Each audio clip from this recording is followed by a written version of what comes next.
Insektsnymphoman. Det tror jeg ikke man kan være, fordi man kan ikke ligge med insekter. Som kjent, du kan det.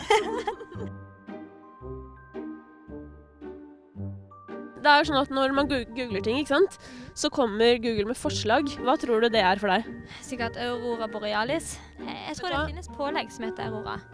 Aurora Aksnes diagnose.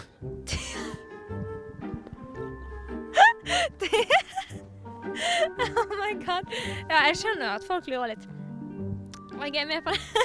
Hvis jeg da klikker enter på diagnose, hva er det første treffet jeg får? Altså, jeg har blitt spurt veldig mye om jeg er autist. Emosjonell autist. Det er en sak på Dagbladet med overskriften «Derfor prioriterer hun møll over menn».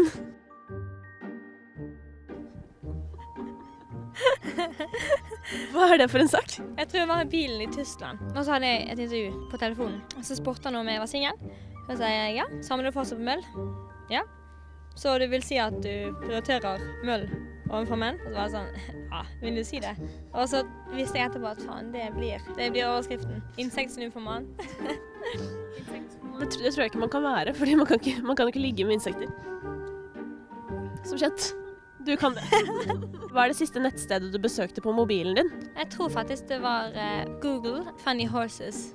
Eller Finn, og det kan være at det er Finn.no. Nei, Øvingshotellet Oslo. Jeg prøvde å finne adressen i går når vi var på øving. På slutten av fjoråret så unnskyldte du deg for at du var dårlig på Twitter. Husker du hva du skrev?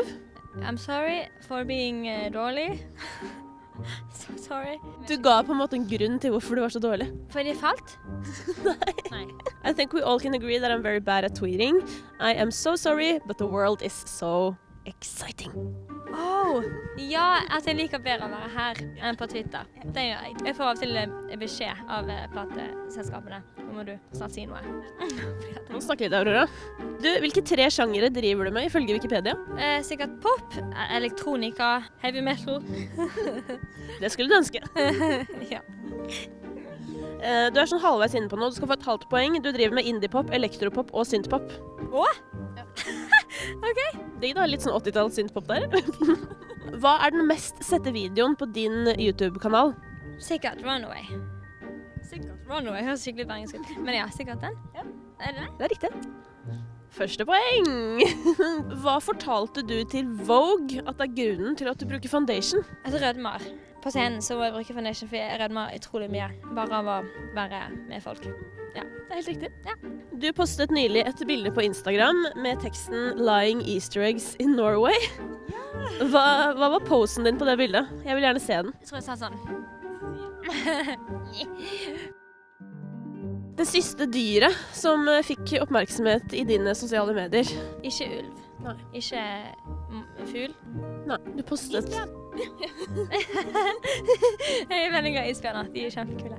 Ja, det var en sånn sykt søt mann. Nei, sykt søt isbjørn. Altså, Aurora trenger ikke menn. Hun trenger bare dyr. Jeg trenger bare dyr.